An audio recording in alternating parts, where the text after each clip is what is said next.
myself, we are representing the Quantum Application Lab. An application is really in the middle, in the center for a good reason, because we're all about developing applications for quantum computing. And I'll quickly move on to how we do this. I'll start at the bottom. It's the consortium that constitutes the CAL. It's 6 not-for-profits. CWI is the National Institute for Computer Science and Mathematics.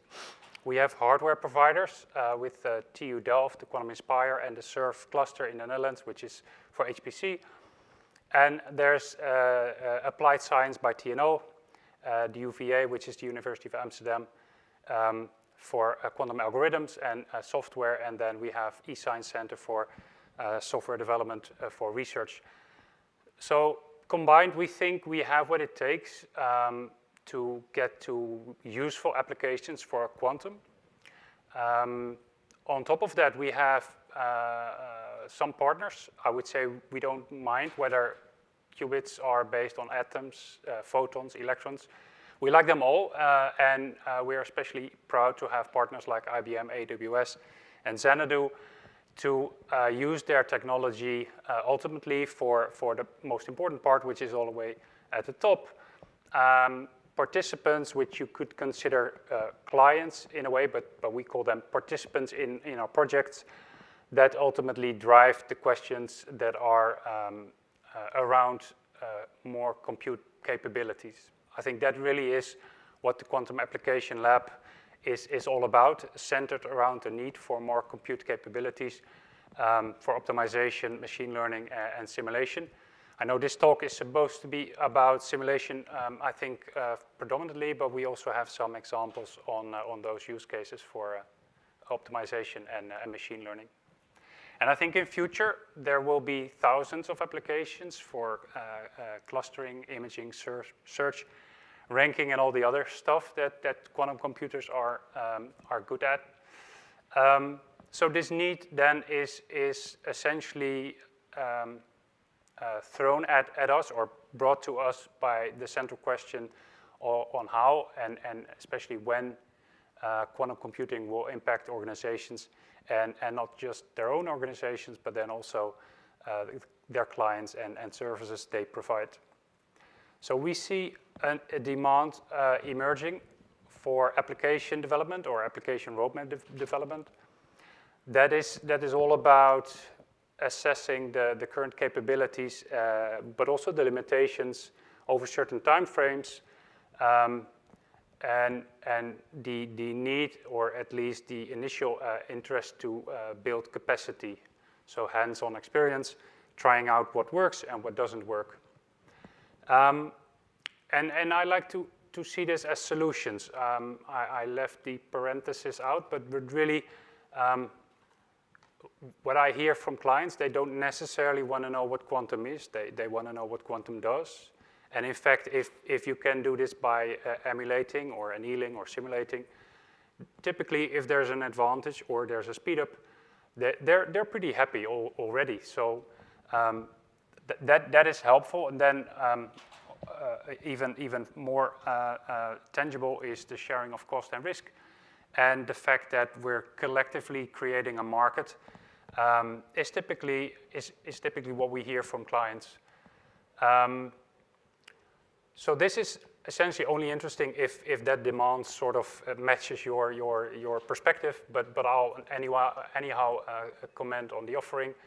So like I said, we're hardware agnostic, if I can use that word here, but we will explore many compute platforms, whether that's real quantum hardware or whether that's annealing, or in fact it's hybrid solvers or classical computing.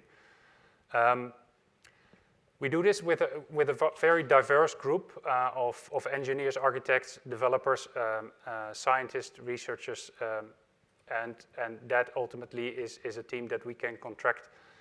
Now, Chad Rigetti this morning was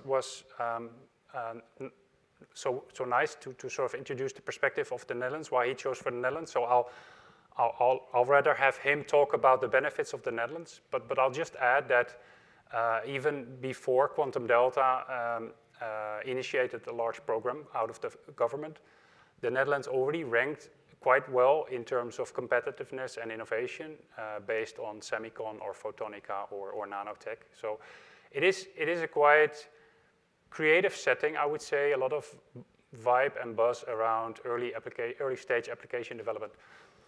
This is some of the funding behind it. Typically, we are able to create a multiplier of 3 to 8 because we can align both public parties, industry partners, and private sector partners around central applications. And then I'll use the last two minutes to highlight some of the use cases. And I think some of the use cases are so specific that you have an audience or a market of one, and it doesn't mean anything to someone other than the one who has been raising the question.